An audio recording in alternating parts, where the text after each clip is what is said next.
Hello everyone, this is Professor He. Nice to see you again. The topic of this task is about the Atkinson cycle and its optimization. Atkinson cycle is the ideal cycle for supercharged ignition engines. It's similar to the Otto cycle except that the isochloric exhaust and intake process at the end of the Otto cycle power stroke is replaced by an isobaric process. The Atkinson cycle is the updated Otto cycle with a supercharged intake, that is, the intake state of the Otto cycle is under ambient pressure, while that for the Atkinson cycle is higher than the ambient pressure. The PV and TS diagrams for the Otto cycle are shown as figures 10.8 and 10.9. Those for the Atkinson cycle are shown as figures 10.15 and 10.16. The expansion ratio for the Otto cycle is equal to the expansion ratio, while for the Atkinson cycle, the expansion ratio is larger than the compression ratio. The intake temperature and pressure at state 1 for the Atkinson cycle are higher than those for the Otto cycle. The efficiency is monotonically increased with the compression ratio, and the limitation is also the Carnot cycle efficiency between the determined T1 and T3.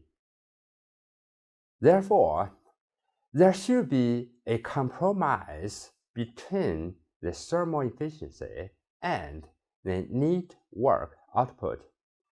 With net work output per cycle, a larger mass flow rate is needed to maintain the same expected power output, which may not be economical, especially for the vehicles.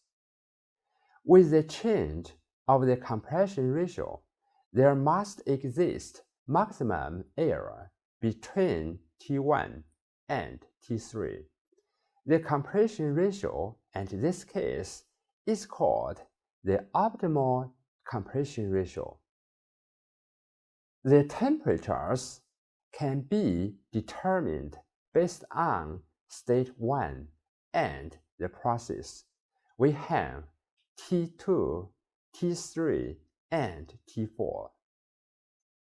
The expansion ratio depends on the compression ratio and the temperature ratio of the Atkinson cycle.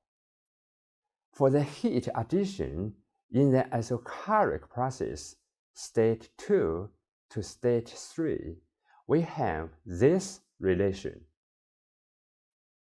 For the heat rejection in the isobaric process, state 4 to state 1, we have this relation.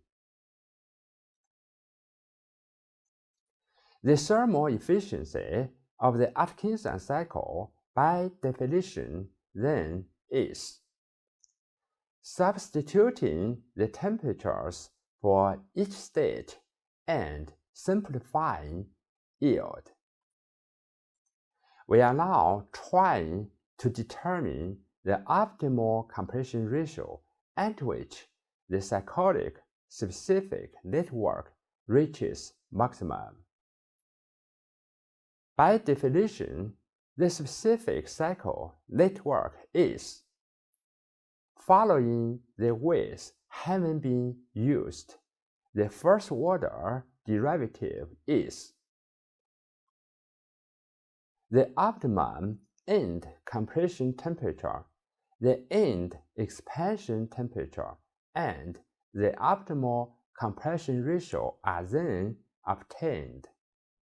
The maximum dimensionless specific cycle network is. The optimum thermal efficiency is. The optimum mean effective pressure.